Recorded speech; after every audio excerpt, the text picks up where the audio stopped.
It's going back the other way! Put on a suit. Drink water. Don't drink and drive. Game over! Take it light. Stay. Now you're more fluent. Mackinac, he got three! Up, Bears. So this is really good right here. Absolutely. Let's do it. All right. Welcome to the All American Hoops Podcast, episode 31. I'm your host, Chris Driscoll. And for those of you loyal watchers, you can either call this a familiar background or something unfamiliar, because obviously if you watch this show every week, this should be pretty familiar with you, but just in an unfamiliar face behind it. I am currently in regular guest John, my older brother's room.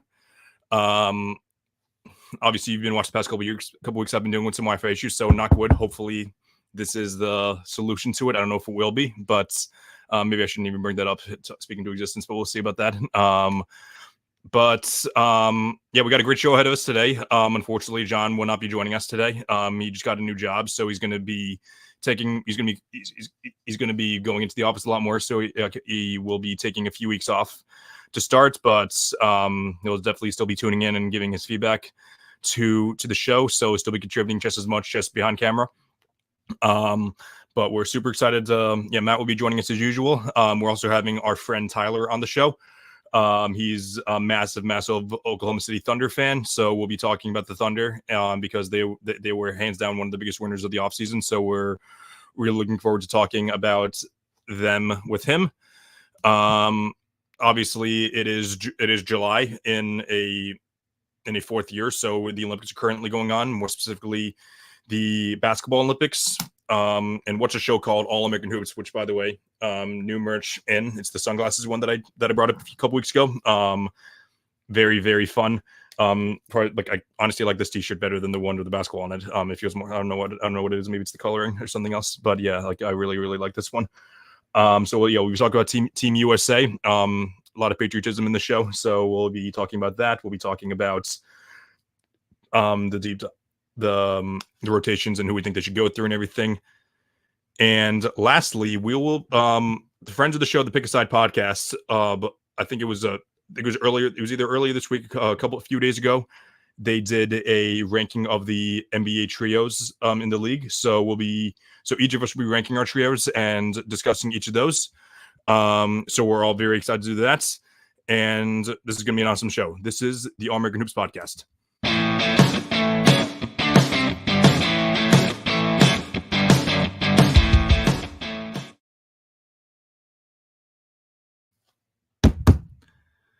Welcome to the show. As per usual, I'm joined by my younger brother, Matt Driscoll.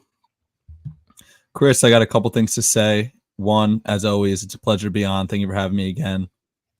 Two, changing to John's room after the Wi-Fi issues past couple weeks. We talk about great teams making adjustments. Great podcast, do that as well. That's a great job by you. And three, I know you're going to introduce him in a second. Just want to say it's an honor to be joined by a basketball historian, some are calling him, and a basketball savant. His fantasy basketball record did not show it this year, but fantasy basketball isn't everything. But honored to be joined by Tyler. I think Matt took care of the intro. So Tyler, welcome to the show. Hi, thanks for having me, guys. Super excited for this. And you're absolutely right, basketball is not everything. I got a lot of stuff to do. No, it is not. Tyler, it's funny.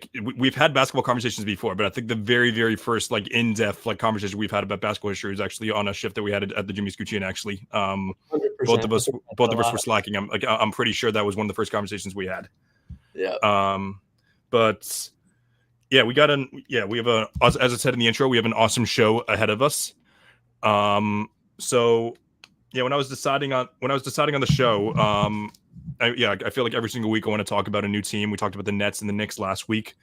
I decided to spin the wheel this week and just pick a random team and decided to go with the Oklahoma City Thunder, which just so randomly happened that Tyler would, I picked the week that Tyler would be joining the show that we'll be talking about the Thunder. So, and definitely a good time to come on the show because the Thunder are, as I mentioned in the intro, I do think the Thunder are one of the biggest winners of the offseason. They acquired Alex Caruso for basically nothing and also signed one of the best. I called him one of the best backup centers in the league this year. But however, Maybe he's maybe looking a little more than that. So I'm sure you have more to say about that, Tyler. But yeah, what are your takes on the Thunder's offseason? Yeah, I agree with you. I think that they definitely had one of the best. I think they filled a lot of the holes that they had from last year, especially being the rebounding. Hartenstein was one of the best offensive and defensive rebounders last year, and he's going to have some help with Chet there too in terms of defense. And yeah, like you said, basically for nothing. Hartenstein's actually the biggest signing that Oklahoma City's ever made. I think before this, it might have been Jeff Green, who doesn't even really count as free agent. Celtic legend, exactly. NBA champion, yeah. And yeah, I remember that 2 times soon. Oh wait, no, never mind. But, I'll get better at this as we go on. But That's okay. And Caruso, like you said, trading him for Giddey, I never really thought he fit into the team too well anyway, to be honest with you. I am going to miss him. I think he'll do great out in Chicago. But for what the team looks like right now, I think Caruso is a lot better of a guy to have there. Then adding on to that, I came across a stat called stocks, and steals and blocks together. And now with the Caruso and Hartenstein additions to the team, there's 7 players in the NBA right now with at least 85 steals and at least 65 blocks, and the Thunder have 3 of those 7 players. So coming off a great defensive season already, I think those 2 guys are going to amplify that even more. And, yeah, hopefully Hartenstein helps with the rebounding. And, yeah, I don't think there's a lot of holes in the team anymore after these. So I'm pretty excited for this year. Yeah, Tyler, you made a lot of good points there. We were talking about it, I think, when you came over to watch one of the finals games. We were talking how the Mavs kind of exposed one of the few flaws the Thunder had last season, which was Chet is really more of a 4. I've said it a couple times on the pod, than a 5. He is 7'1". He is still a solid rebounder, but he's just not – he can't really bang with the big guys, you know. So Hartenstein, the addition there is awesome. I'm not going to say I broke the news first, but I did predict it on the pod. I think it was 2 or 3 weeks ago that he would go there. And Caruso, I mean, SGA, obviously, he's an elite 2-way player. He's a great defender, but it just lessens the load on him more defensively. He did have Lou Dort to help him out with guarding the perimeter, but, I mean, you add Alex Caruso, one of the best perimeter defenders in the league. You know, now SGA might be guarding if not the 5th best offensive guy on the team, depending on like size and everything. He's going to be guarding like the 3rd or 4th best offensive guy on the team. So that just increases the Thunder's defensive scheme, and they were already one of the best defensive teams in the league last year. And I don't think I don't think he's a plus defender by any means, right? Isn't he he's kind of weak on the defensive end, right? And from the 2022-2023 season into this season, Giddey in every statistical category regressed. I know he took a lesser role, but he was even less efficient in his role. So I think trading him for Caruso without giving up any picks to a rebuilding team is a massive, massive win for the Thunder. And I think 2 days ago they re-signed Isaiah Joe. Right? Yeah, I mean, keeping your young guys, signing them to extending them when you have the chance to, it's a winning strategy. So I think the Thunder are definitely the winners of the offseason.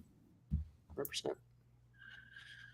Yeah, great thing said. And I've been a big critic of the Thunder the past couple of years, more specifically of Stan Presti, simply because I consider myself like kind of like an impatient analyst. Like I'd like to see results, but like more than projecting the future. But however, the Thunder are going all in, after seeing some success. So that's something that I always respect. Is when a team sees their window going all in, that's something that I always respect, and something that's the Thunder are absolutely doing right now. I don't think that you have any glaring weaknesses, but however, if we're gonna nitpick, like what you should do with every single team, I don't know if you'll disagree with me here, Ty, but I would like one more playmaking guard off the bench, because as great as Caruso is on the defensive end, I don't know how great he is with his playmaking. Like, he's a good shooter and everything, and maybe you don't need too much playmaking when you have SGA, but I just like to see a little more playmaking off there rather than some of the iso ball players. But I don't know what your thoughts are there. I think, I agree with you all around. I think a lot of the rotations that the Thunder try to implement have at least, if not SGA, have J-Dub on the court, at least one of them. Right. on the court at one time. And I think as much, J-Dub's not really like a giant playmaking guard necessarily who can, make the team better necessarily, like an SGA or, any point guard really. But I think he's a great ball handler, and I think he can control an offense. And he's like, at worst an average passer. So Right. if he's not getting the scoring done, you can get guys like Joe involved and stuff. But I do agree with you. If there was one thing that I could add to the team, it would be probably another playmaker off the bench. But I think having J-Dub on the court most of the time, at least, and Aaron Wiggins here and there, Right. they'll do all right, I think. Yeah. You may have answered the question in there, but who do you think is going to be the X factor for the team? Yeah, that's a tough one. I think, Aaron Wiggins and Isaiah Joe are both huge. And the obvious ones are Caruso and Hartenstein. But Right. I think coming off of last year, I really like what I saw out of Lou Dort. I know he's been there for a while. I think he's actually been there the longest of anybody on the team right now. But if his offense can stay consistent, which it did not in the playoffs last year, I think that's going to be a giant X factor, because in the regular season, if I'm not mistaken, I think he shot around 43% from three. And in the playoffs, he was in the mid 30s, lower 30s. Right. So that's a huge drop off for a guy that, his role is to play defense, get in there and hit a few threes. And if he's not doing that offensively, that could kind of make or break the team. So I think Dort, honestly. I still can't believe Lou Dort went undrafted. I know Dan Greenberg, Barstool guy we followed for the Celtics, really wanted the Celtics to get him, and they didn't. But, great pickup again by the Thunder. I feel like they got a lot of homegrown guys. I'm assuming it's my turn to pick the X Factor, Chris. I don't know if you want to go. Absolutely. Yeah, go ahead. I'm going to go with it's kind of like sort of an obvious choice, but Jalen Williams. I know he's like you would say he's the third best player on the team now. Yeah, J-Dub. Yeah, the one of the Jalen Williams on the team. You would say he's the third best player, or will be the third best player on the team next year. I know he had a tough series against the Mavericks this playoffs, but he just needs to take like another step going into his third year, and I think this team could be. We'll talk about it in a little bit. Be the favorite to come out of the West. He took a massive leap from his rookie year to his sophomore year, and I think if he takes another leap of that size, he could be. He could be an all-star in this league. So if he just contributes more consistently in the playoffs, I think he had a good first round, but I think everybody on the Thunder had a good first round. Not discrediting that, but yeah. So I think like you said, Lou Dort, just more consistent play, which it will come with experience. I think he'll be a massive X factor. I 100% agree with you, Matt. J-Dub was going to be my answer. He's entering his third year, so the fact that he had I used to get annoyed like when people brought up the Jaylen Brown comparisons, but that being said, like the fact that he was doing this in his second year is just extremely impressive. It's impressive in and of itself, and I think that if he takes like another leap in this third year, that's going to be huge for them. But even if he stays like consistent, like if he stays like how he played in the second year for his third year, and then just continues it along in the playoffs, like that alone will be huge for them. And as long as he doesn't just I don't want to use the word fall apart because I feel like it's a little disrespectful, but like as long as he just stays consistent in the playoffs, that'll be huge for them. But yeah, Matt brought up predictions for the West. I guess Ty. I was thinking about how I should phrase this, but I guess so. Do you think that the Thunders are the favorites to win the West? And if they are or not, who are the biggest threats to them? So that's two-parter. I think I could definitely see them getting the 1 seed again. One of the first things I did when I was thinking about this projection, honestly, was going back to, as you guys probably know, they were the youngest 1 seed ever last year by a pretty decent margin. Mm-hmm. It was by about 2 years of average age. So to answer this question, I went back to the original before this year, the youngest 1 seed ever. Much different team, but I think it can give you a good, look into how much they may or may not improve. And the 04-05 Suns were actually the last team that were the youngest number 1 seed. Interesting. They were 62-20, and that was Steve Nash, Stat, Joe Johnson, Sean Marion. They opened the year at like plus 10,000 to win the title, ended up reaching the Western Conference Finals. So a pretty similar year to the Thunder. terms of expectations versus, how they actually did. In that offseason, though, they lost Quentin Richardson, who averaged 15 a game, and Joe Johnson, who averaged 17 a game. And that, I think, anybody could see that's a pretty big loss. And I think this year the Thunder have gotten better. So using that, the Suns went from 62-20 to 54-28, which is still really good, and they were still the second seed. So, and they made the conference finals again. So I don't know. I think the Thunder improving this offseason, filling some of those holes. I think they have a real good shot at getting the 1 seed again. I'd like to say they're the favorite to make it out of the West, but considering that Suns team made it back, they're still 2 years older. So even if they were the youngest at the time, in comparison to the rest of the league, they were still older, and I think that age can still totally get in the way of the Thunder. So getting the number 1 seed, I think, is likely, but I think conference finals is a realistic ceiling for them right now. I think their biggest – I'll say I kind of expect the conference finals, and the finals would be awesome, obviously. I think that the Celtics still have their number no matter what. If they do, I don't think they'll win the championship, but I think the finals are realistic, but I don't expect it necessarily. I think the biggest threats to them for sure are the Timberwolves, who are also young. Obviously, the Mavs, you could argue whether they improved or not with Klay Thompson, but some are saying they're not going to make the playoffs anymore, but that's neither here nor there. They just made Still my joke. Oh, sorry, but no, it's okay. Yeah, they have, just them making the finals once and beating down the Thunder like they did last year. They're a big threat too. And honestly, it sounds crazy, but I never want to sleep on the Lakers. I don't. I know they're not, their depth isn't the best, but there's just something. LeBron has that factor no matter how old he is, where it's like you never really can count him out, especially when he is, Anthony Davis and now his son. So maybe that's some extra motivation. I don't know. We'll see what happens. I think 1 seed in conference finals is my prediction. You said you can never count out the Lakers or don't sleep on the Lakers. I am going to tuck myself in and sleep on the Lakers from October till June. I am very okay with counting out the Lakers when talking about the Western Conference Finals. I just looked it up. The Thunder are the favorite to come out of the West right now at plus 400. The Nuggets are right behind them at plus 420.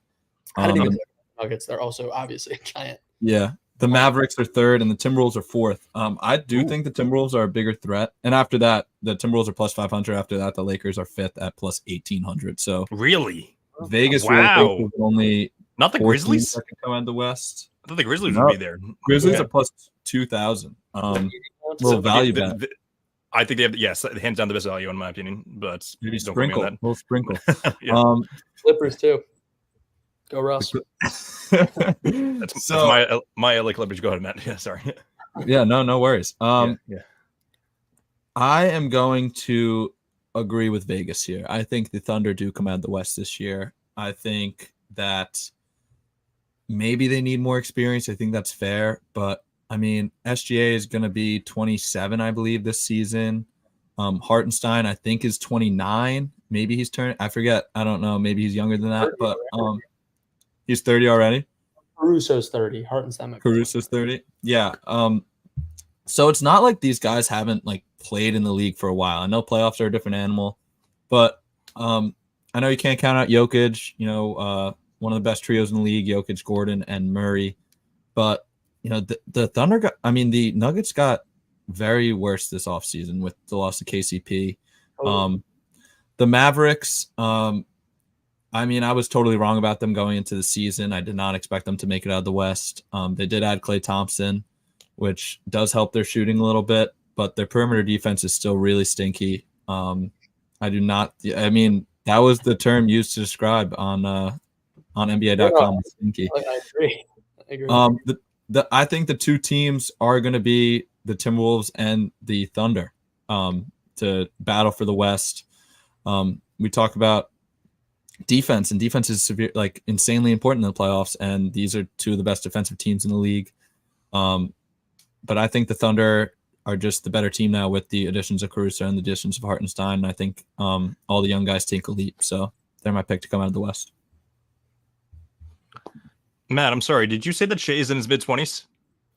I did.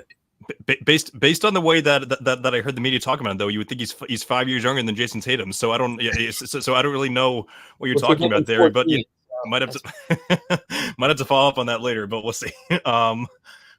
But yeah, the Thunder are my pick to win the West as of now. I think they're the only team that did that made improvements to their roster. The Mavericks, I said it last week. I said last week, I don't believe in them at all. I think there's a better chance that they lose in the first round than make it to the conference finals again. Not even the finals, the conference finals.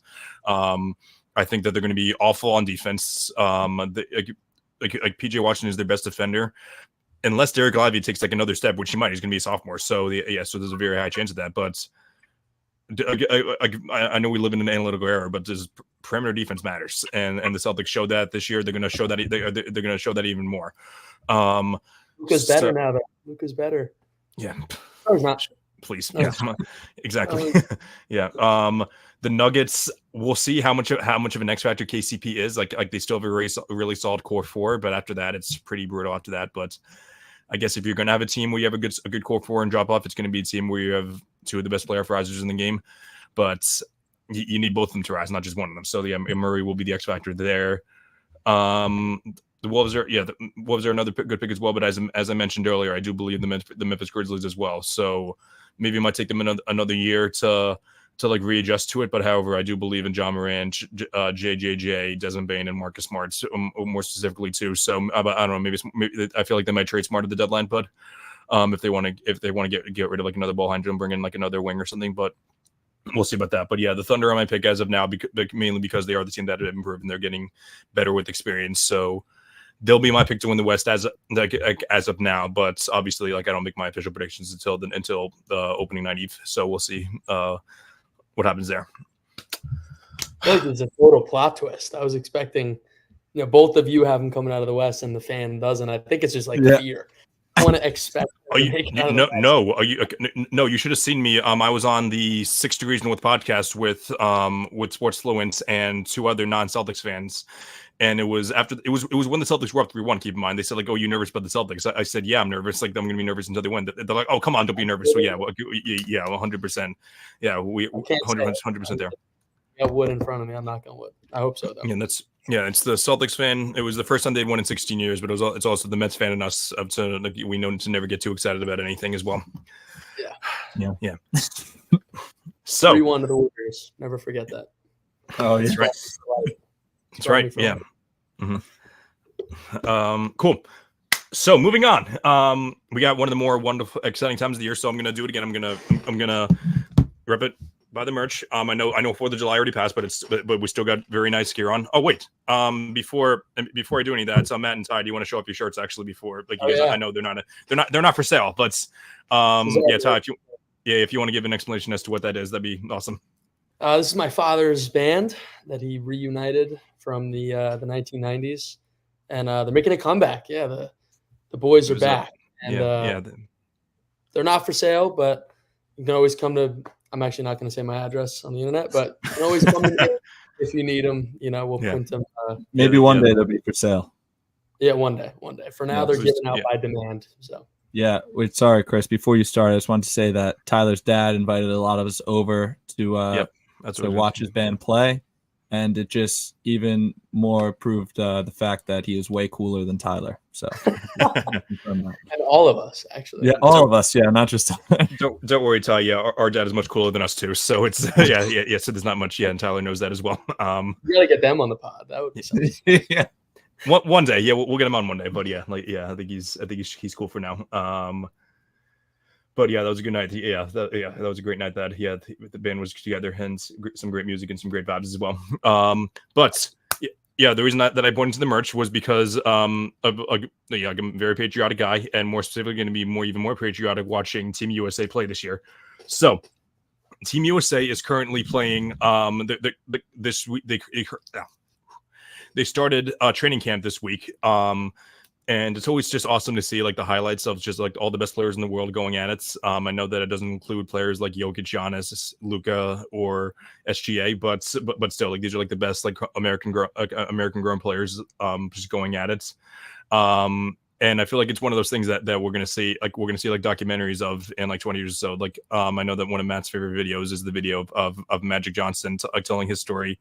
Like what is it like? I think he was going out with Jordan. Like, yeah, I feel like we're definitely gonna see some like funny comment from Joel Embiid in 20 years or whoever it is. I like that when Magic is behind Michael and Larry. Yeah. And he's like, everybody's like, put your hand on his shoulder. And he's like, you can't touch Michael. It's a foul. Exactly. Yeah.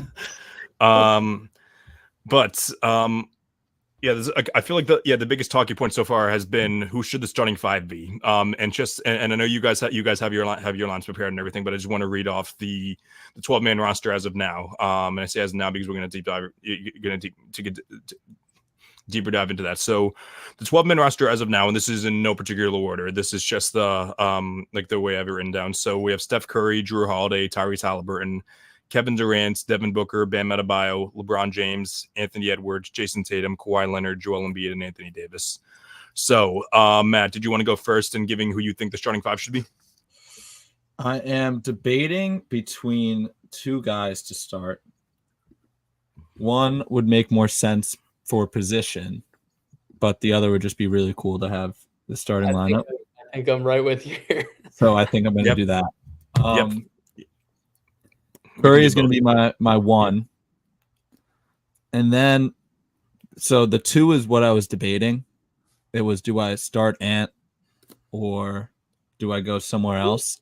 And I think I'm going to go somewhere else. I think I'm just going to go Tatum, KD, LeBron, and then Embiid at the 5. And just who is scoring on that 5 ever. So, yeah, it doesn't make sense because, who's going to play the 2? LeBron could play the 2 or anywhere. So I'm just going to put that. Maybe Curry the 2, LeBron the 1. That's what I'm going to do. That's exactly I'm surprised that I haven't seen that. Like I haven't seen that alternative lately, like from what people said. So yeah. I had Ant as my 2 all day, and then you just read off the list, and I was like, it'd be really cool if the wings were Tatum, KD, and LeBron. So I'm going to do that. Mm-hmm. Yeah. No, yeah, go ahead, Ty. I have a fun list and a realistic list. My fun list is LeBron at the 1, and then Steph, Tatum, KD, Embiid. I think a realistic one is either you're probably going to put Steph at the 1, and then I have Kawhi / Tatum at the 2. Not really sure. Depending on size. I don't know. I know the last couple Olympic teams lacked a lot of size, so they might want to make sure that they have that covered. But Steph, Kawhi, or Tatum, then LeBron, KD, Embiid. I think LeBron, KD, Embiid are that's going to have to be the 3 through 5. That's disgusting. I thought about starting AD because of size again, but I think that they'd rather have more size coming off the bench anyway because their backup big, if it's not AD, is Bam, and he's notoriously undersized. So, right, I think that's the likely lineup. I think it would be so cool if the starting 5, I'm looking at this from a basketball lens now, not from a Celtics fan lens, would be Steph, Kawhi at the 2, LeBron at the 3, KD at the 4, AD at the 5, because you could debate those have been the 5 best players of the 2010s. And it's something that, and they were always the 5 that like I would always, like if I wanted to challenge myself, I would always pick that 5 to go up against in 2K Blotz Up. Like it was always those 5 guys that I would go up against. And usually lose because I would always play in the most difficult. I would usually play on Hall of Fame mode. So, and I would usually pick the Eastern All-Stars too. So, but so that was a lot of fun there. But as far as it goes for basketball sense, I think it's part of the ones that we've been saying. So I think Steph is a lock. I think he might be the only, I think Steph and LeBron are the 2 locks. I think Tatum will be. I don't think Tatum's a lock, but I think he's pretty close to it because he's because he started last time around, but then again so did KD. But I don't know. You're gonna have to start either Embiid or AD. I'm thinking we're probably gonna go with Embiid there. So we got a 5. We got Steph at the 1. We got Tatum and LeBron at the 2, 3, 4 area, and then I guess I'm probably gonna have to go with KD there. I'm gonna start KD over Ant for sure. Yeah, definitely. Yeah, as great as Ant did, as great, and even though we swept him, I'm still very confident. Confidently taking KD in this type of setting, not in every type of setting, but like in an Olympic type of setting, I'm taking Kevin Durant. Well, Ann is the What was number one option apparently. What was that, Ty? Yeah. I was just gonna say, am I wrong, or was he on the 20 team, 16 team, 12 team, and 08 team? Kevin I don't know if he Durant? was he on 08? KD. I thought maybe he was a rookie, but I could be wrong. I don't know Might if he be was. just 20, but he's Yeah. got quite the experience. Yeah. So Yeah. I think we'll have to start him. Okay, yeah, that's makes sense. But and I feel like Kevin Durant was not on the 2018. okay, yeah, Okay. thanks for looking that up. That was- Okay, Funny spot change, but The Redeem team, 2018. that's right. You see what Yeah. they're calling this team? no. The Remind team, because you see that loser Oh, yeah. Noah Lyles saying not a world champion. It is. Come on. Losers. All the best players in the world come to the NBA. I The don't two best understand. players in the NBA right now are international. Giannis and Jokic are Maybe international. Maybe three, Luka. Yeah, maybe three. Well, That's Jason Tatum was born in America, but three out of the top four is are Whatever. international. Whatever. Okay, yeah. But speaking of which, so how do you think this team like how do you build it's pretty tough to build an identity of teams because even though we criticize Steve Kerr and Ty Lue for not being great coaches because they were just gifted LeBron and Curry, the two of them do have experience of coaching very, very great teams, so that's pretty great there. Who else do they have? Eric Spoelstra coached LeBron before, and Mark Few hasn't coached in the NBA but has coached Gonzaga, who has had some dynasties there. So I'm just wondering, I'm not really concerned about managing the locker room issues. Maybe that is going to be an issue. I don't think so though. But how do you pick who to play through? Because I do think that Jason Tatum is the best player on the team. I know some people might argue Ants, which is silly. I know that some people think that Embiid is, which you can make an argument that Embiid is the better player if we're talking about from the wider scale. But however, in a big game, I'm very, very confidently taking Tatum. And then also people would just say, "Oh, Steph, KD, and LeBron, they're the three faces of the NBA." So I don't know how I don't know how you guys would think about who you go through or which combinations would you go through. I don't know what you guys are thinking there. Ty, you can go first. Honestly, from you saying that's crazy. I didn't even really think about the fact that Tatum probably is currently the best. If it's not Embiid, it's easily Tatum. Because I guess when you just see the names Steph, KD, LeBron, you automatically sort of just go there. Right. My very immediate answer to this question was going to be LeBron. Of course, LeBron. But I don't know. He's 40 years old. That's a really good point. So I think, I think probably Tatum.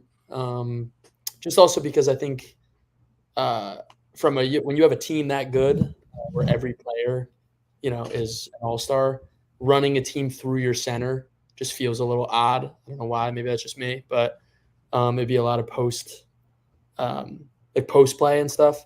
So if you were going to run the team through a player, I think it'd probably be a perimeter guy. That being said, I guess it probably would be Tatum. Yeah, that or I still think LeBron is in the conversation. I'm not saying that he's not, but yeah, Tatum or LeBron, definitely. Like you said, sorry, Chris, if you want to go, you can go ahead. All right, yeah. Like you said about the team with this much talent, it's weird to kind of play through the center. I don't know if how different international play is going to be, but definitely in NBA that would be weird. But I'm really lost about who to play through. I do think Jason Tatum is the best player on the team, shockingly. My unbiased opinion, but Tatum showed this year that he doesn't have to have the ball in his hands the whole time. At times, majority of the time, the Celtics were playing through him, but at times they were not playing through him. They were playing through Jaylen Brown, or they were playing through Kristaps Porzingis. We saw that in the finals and in the playoffs and all throughout the regular season. So maybe play through Curry. I don't know. He's one of the best offensive players of all time. I think if you stick Tatum on the wing or the corner and just let the offense come to him instead of forcing him the ball, or not forcing, but forcing the offense through him, could be better. But I was between Tatum, Curry, or LeBron, and Tyler, since you said LeBron or Tatum, I'm going to pick Curry. Correct. I'd honestly go 2-man game with Curry and Embiid on probably. You can't double both of them. Obviously you can't leave Curry wide open. He's going to make every single three, and then if you leave Embiid wide open, he's going to score every single time in the post. And I know you can criticize Embiid, but at the end of the day, the Olympics isn't for the entire season. It's only for a couple weeks. So I think as long as Embiid is able to stay healthy, I think he'll be one of the best players on the team. And if you go like the 2-man game with them, either LeBron, KD, either LeBron, KD, Tatum, Kawhi, Ant, D-Book, one of them will be open. So, and that'll be huge there. But the one player I'm wondering about actually is Drew Holiday, because people are talking about like how he's one of the leaders on the team and everything, and he's definitely the best perimeter defender on the team, and that's including Kawhi because he's taken a bit of a step back lately. So definitely the best perimeter defender on the team. I think AD is the best overall defender on the team. So I'm just wondering how he's going to be incorporated into the mix there. I said this to Chris earlier. Doing these lists and messing around with the rotation and looking at some of the older teams, it made me realize like how ridiculously good this team is. And with the topic of playing through a player, I don't know if they're really even going to need to be honest with you. I don't think so. Switch every single possession and they would be totally fine. I mean, almost every player on the team can shoot. Almost every player on the team can play defense at a high level. I mean, I just don't see a world where they lose a game, or even not win a game by 20. I mean, this is the best team we've had easily since 2012. Sorry, go ahead, Chris. Yeah, you go. Yeah, the only team that I can really see them putting up a fight against them is France, because I think they're gonna. I don't know if Gobert's playing, but like they're gonna have they have the massive size difference. Like Wemby's gonna be there, so the only time that I can see them losing is if they're cold from three. Because if they're cold from three, I don't know how they're gonna score inside either. But that's the only team that I see them losing to. Yeah, Gobert and Wemby in the middle, and I don't think there's a defensive 3 seconds in the Olympics, so they could just camp in the paint.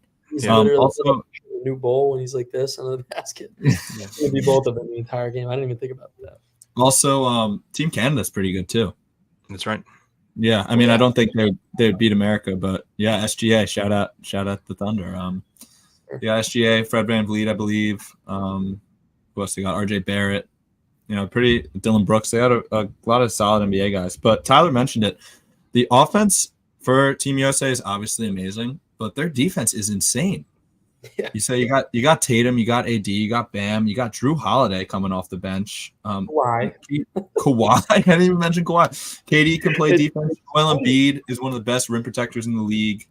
Yep. I mean, Tyrese Halliburton's a traffic cone, and Curry's not a great defender. But other than that, I think everyone else is like an elite defender. I wouldn't even say they're just solid defenders. I think besides, Devin Booker is.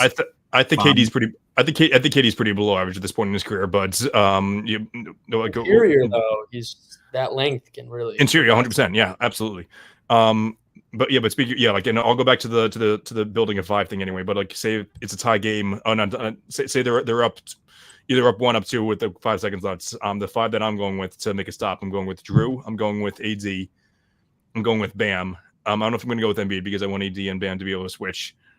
I'm going with Tatum, and I'm probably going with Kawhi. Kawhi isn't as good as what he used to be, but however, he has had a couple months off at this point, so I think he will be able to buy in on defense. So good luck scoring on that. Good luck scoring on that squad. First team defensive. Like that's a first defensive team right there. Those 5. Yeah. Ridiculous. Yeah. I was looking at some of the teams too, and just real quick, with the World Cup team and how you were talking about this being the remind team or whatever.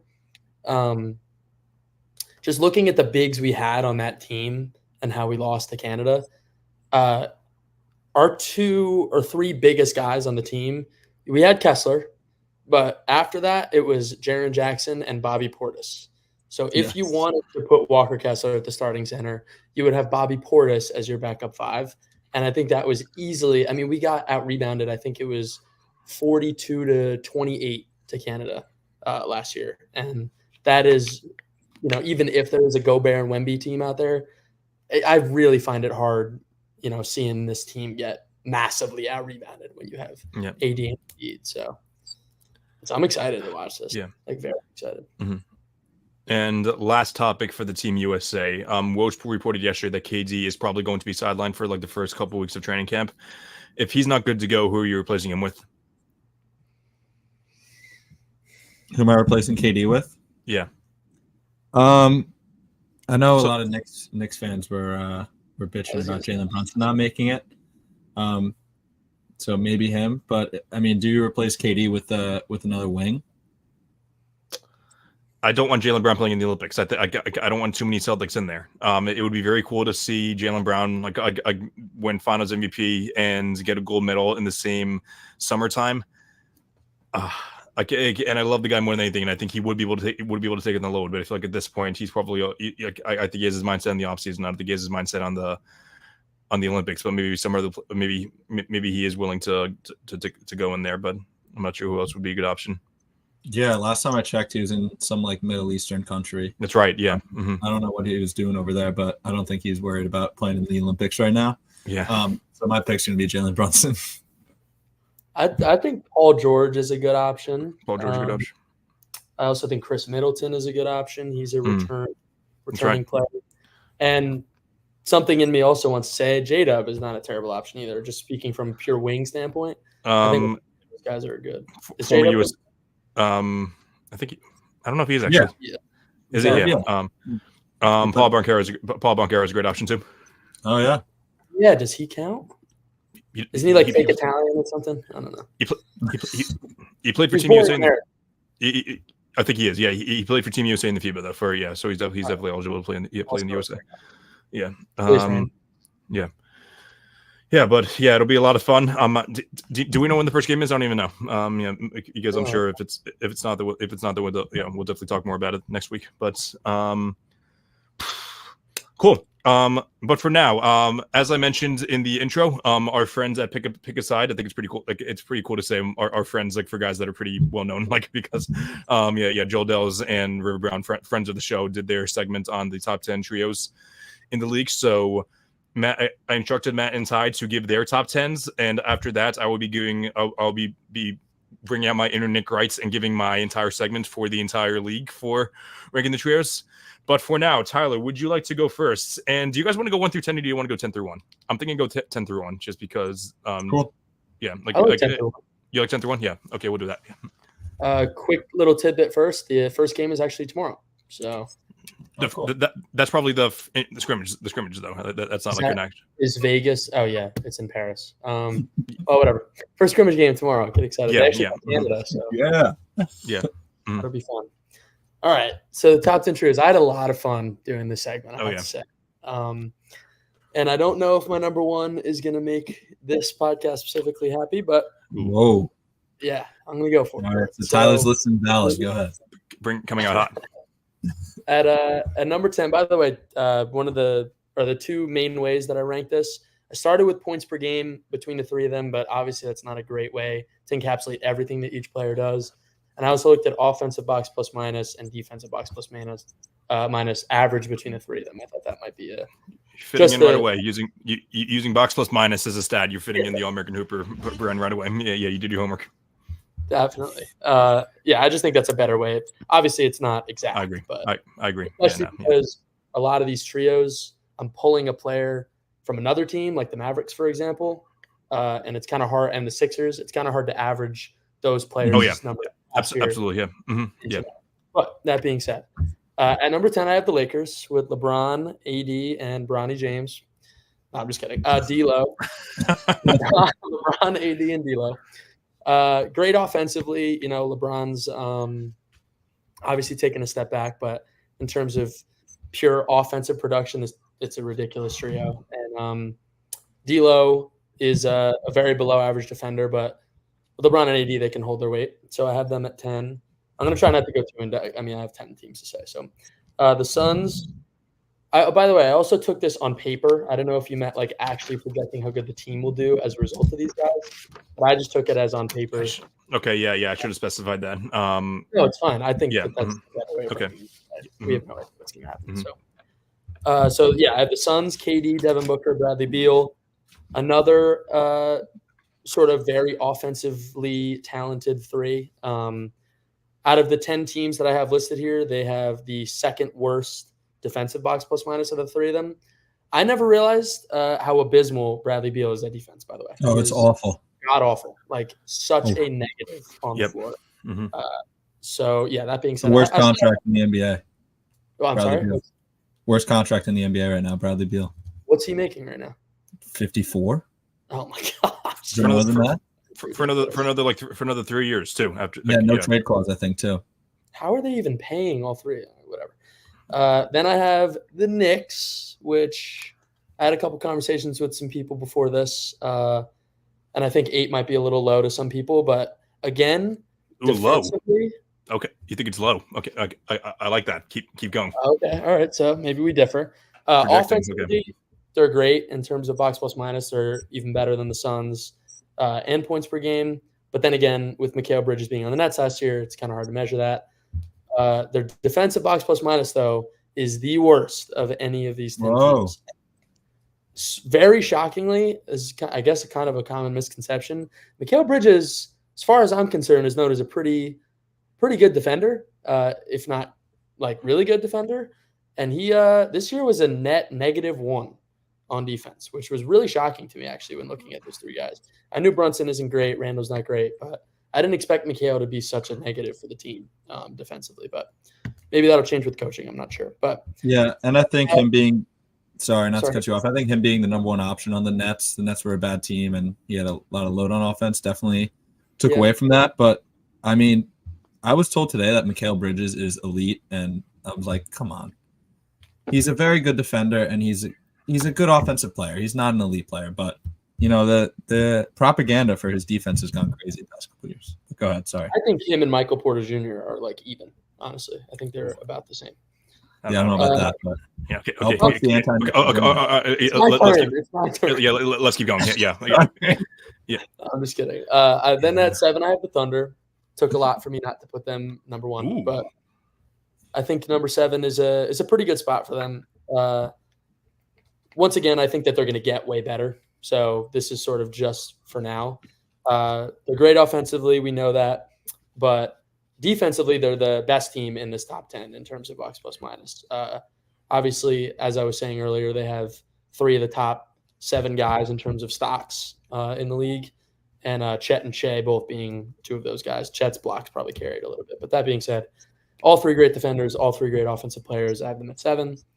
Number 6, I have the Timberwolves with Ant, Cat, and Gobert. Another amazing team defensively. All 3 of them can hold their own. Cat, iffy sometimes, but overall solid defender. And obviously offensively they're great, and I think Ant's going to get even better this year. So I have them at 6. Number 5, I have the Nuggets. I have Jokic, Murray, and MPJ. Offensively, they're ridiculous. They have the second best offensive box plus minus of these teams. And this I thought was super interesting. Defensively, they have the second best box plus minus when Jamal Murray and Michael Porter Jr. are both negatives. So that is how good Jokic is defensively, even though he gets a lot of knock. In terms of like, a statistical standpoint. Obviously the eye test can tell you some things, but I just thought that was kind of crazy that they remained very positive, even with Murray and Porter being as bad as they are. Then I have the Mavs. This one was a little tough, but I think just coming off their last season performance, it just makes sense to have them here. Luka and Kyrie. I heard this claim the other day that they might be the best offensive backcourt ever, and I actually don't think that that's too insane of a take from a scoring standpoint. But then Clay, I don't know. He's kind of up in the air. Not really sure what's going to go on with him. But great offensively, not the best defensively, but I can see them being, at least the top 3 offensive backcourt in the, of all time. So, and then I have the Sixers at number 3, another kind of hard one because we don't really know how they're going to play together. But on paper, Joel Embiid, Paul George, and Tyrese Maxey, just judging off last year, they have a combined points per game of 85. Obviously, that's going to go down. But even with box plus minus, they're at a 5.2, which is leagues ahead of any other team. But with context, that'll go down now that they're all on the same team. So I have them at 3. And then I have the Celtics at 2. This was a really tough one. I know. It was a tough one. But as I said, this is on paper. I do still think that these 3 honestly work better together. I have Tatum, Brown, and Porzingis, by the way, as my 3. you could argue that Holiday, or maybe not Derek White, but you could argue Holiday could be in there instead of Porzingis. But they probably have the best average of offense and defense together. They're awesome offensively, and every one of them could be on an all-defensive team. So I have them at 2.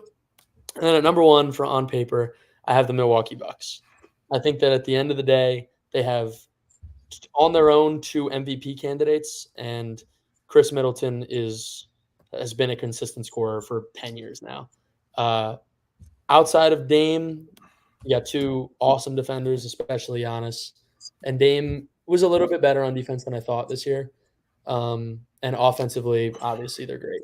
So, yeah, on paper, I think I have the Bucks. Okay, so and I was writing them down. Who do you have at number 6 again? Yeah, I missed that when I was writing it down. I have the Timberwolves at 6. The Wolves at 6. Okay, got it. Okay. All right, so just to review, and we'll have a discussion about this in a second, but just to review, Tyler has the Lakers at 10, the Suns at 9, the Knicks at 8, the Thunder at 7, the Wolves at 6, the Nuggets at 5, the Mavs at 4, the Sixers at 3, Celtics at 2, and the Bucks at 1. So, Matt, if you want to, and if you want to just go through yours pretty quickly, that'd be awesome. I'm not going to go too in depth, but sorry.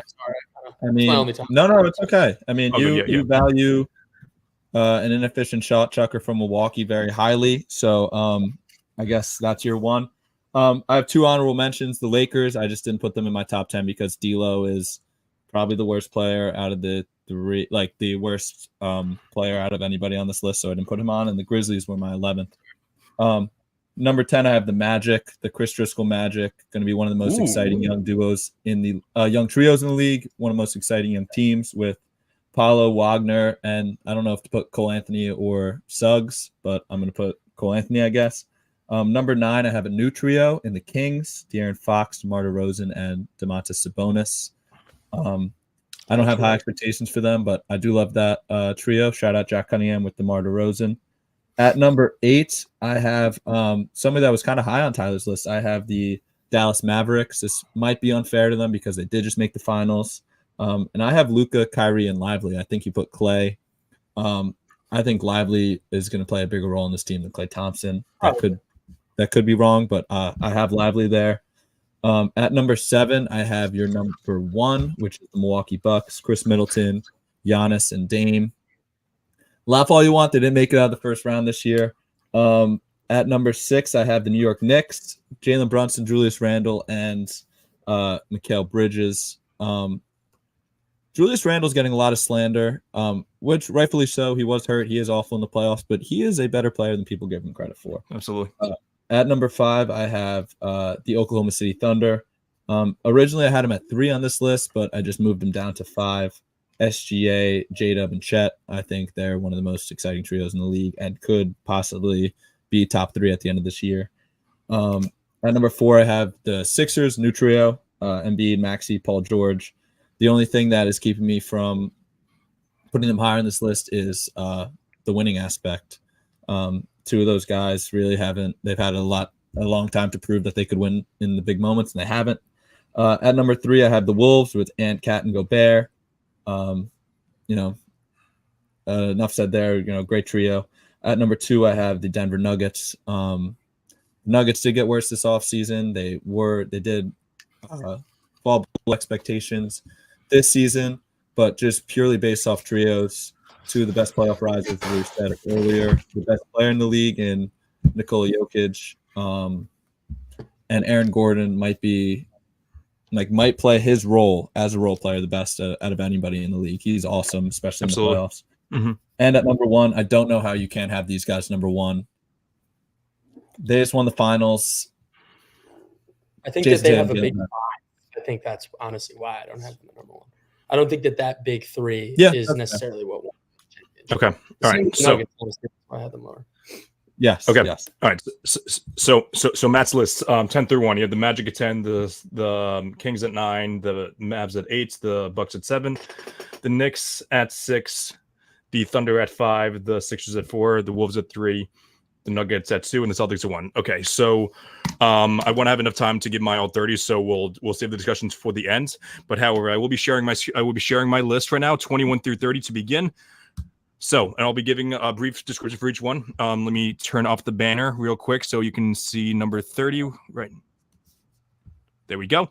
Okay, so number 30, I have the Nets, which I have Nick Claxton, Cam Thomas, Cam Johnson. I don't know if Cam Johnson is going to be there. That's a very bad trio, though. They're not going to be good at all. We talked about them last week. Shout out Liam McAllister and James Alchus, my roommate from college. I don't know if they're going to be worse than Kyle Kuzma, Jordan Poole, and Jonas Valanciunas. I'm a huge Jonas Valanciunas guy, but this team's going to be awful. Shout out former Celtic. Shout out Malcolm Brogdon. I don't know if he's going to play with this team, but I do believe he might be better than Jordan Poole and Kyle Kuzma. Speaking of Malcolm Brogdon, shout out to his old teammates, Jeremy Grant, DeAndre Ayton, and Anthony Simons. They're the team I had the toughest time with because I don't know if these are the three best players. I think that Scoot Henderson might take a jump this year. Who knows? I don't know how you can take a jump in this system. I'm talking very quickly, but I don't want to talk too much about each of these property teams. But you could also add in Celtics legend Rob Williams as well. But injury factors, I do think he's a better player than DeAndre Ayton when healthy, though. So we can talk about that at another time. 27, and this was mainly because of these teams above them. This is mainly just an identity issue with them. What the hell are the Bulls doing? Zach LaVine, Nikola Vucevic are two players that I'm not a fan of at all. Kobe White, I'm a fan of him, but what are they going to do? I don't know what you can do. What you can do around them.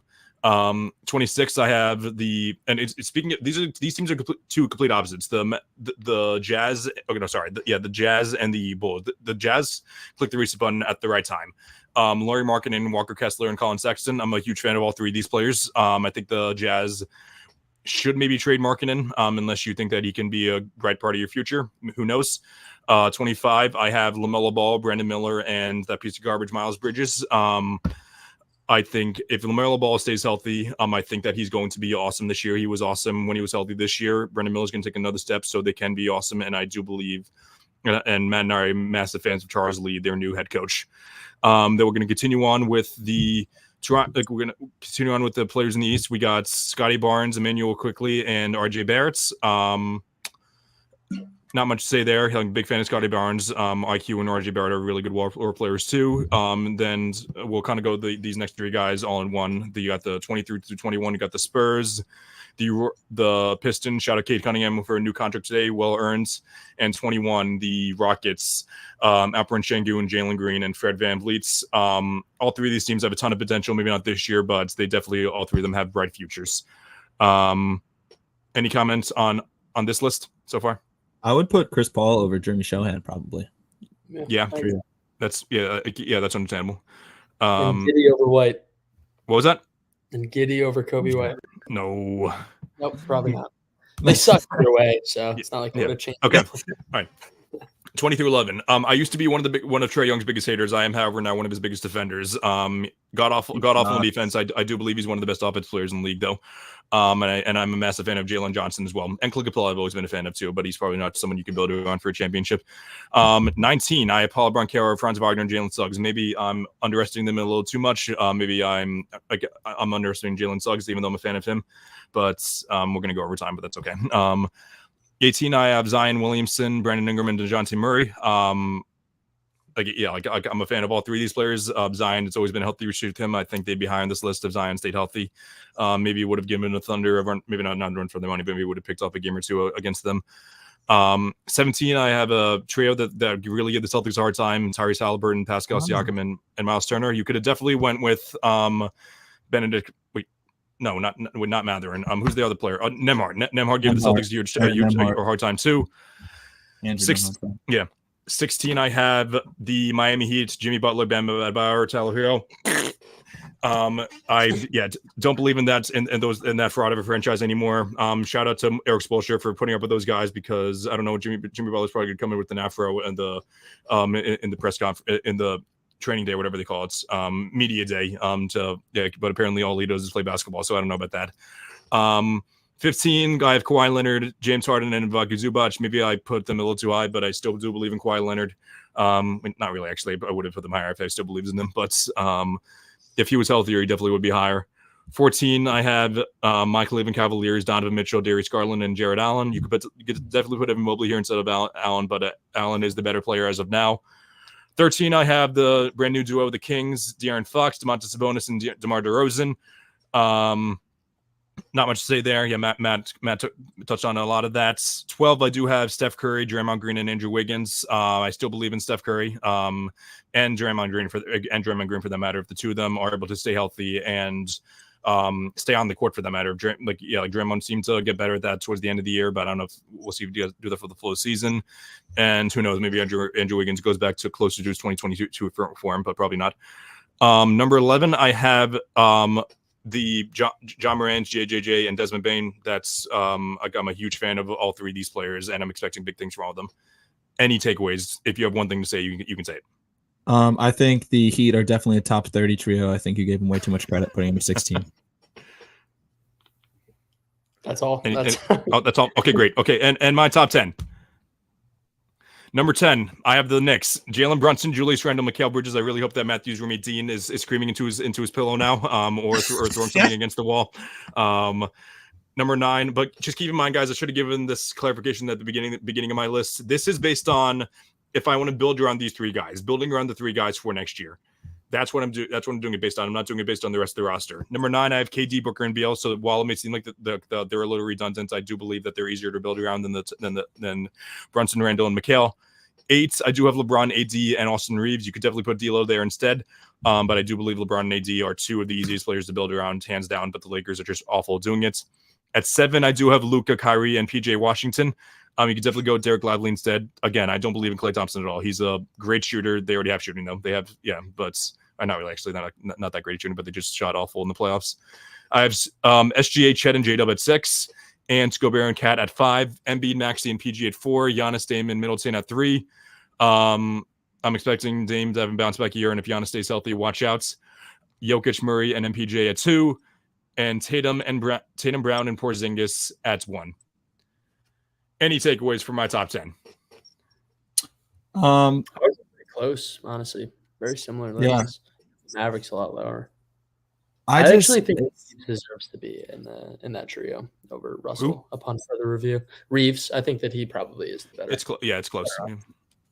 I think it's interesting. We all three of us picked the Mavericks in our top 10, and we all had a different third option. That's right. I also think the Suns, like Bradley Beal stinks. He stinks.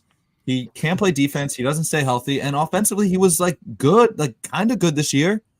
KD and Booker have arguments to be top 12 players, though. Yes. Very top-heavy trio. Very top-heavy team. You could say the same thing about the Lakers, too. Yeah, they weren't in my top 10 either. Oh, they weren't? Okay. No. Oh, yeah. True. Yeah. Okay. That's right. Yeah. Okay. You really all right. think the Magic are a better trio than the Lakers, Matt? Yeah, probably not. Probably The not. Magic. Probably not. I was working today. Davis. Yeah. LeBron and Okay. Anthony Davis. Okay. Yeah, We you're are over. We are over. I haven't heard anything. I haven't got anything from my producer, but still, like, I do feel bad when we go over, even though this was fun. But let me get my thing back on. Boom. Okay. All right. So, Ty, thanks so much for coming on the show. John, we missed you today. We luckily did have a good replacement for you. But we're very excited for you and your new job. I'm going to do some great things there. But we're very excited to have you back on the show eventually. That'll probably be towards the end of the summer, but we'll see. But Matt, as per usual, thanks for coming. Thanks for coming on. I'm looking forward to doing this again next week. But for now, perfect timing. Make sure to follow All American Hooper on all social media platforms. On TikTok, Twitter, and Instagram. Subscribe to @SportsFluent on YouTube to catch every episode Tuesdays at 6 p.m. Take a look at my column on primetimesportstalk.com. And I guess just to finish off the show, I'm going to just quote Chilltown. Wear a suit, put on a suit, drink water, don't drink and drive, call your mother. And I hope everyone else had an awesome time watching the show. And have a great night, everyone. Shout out, John.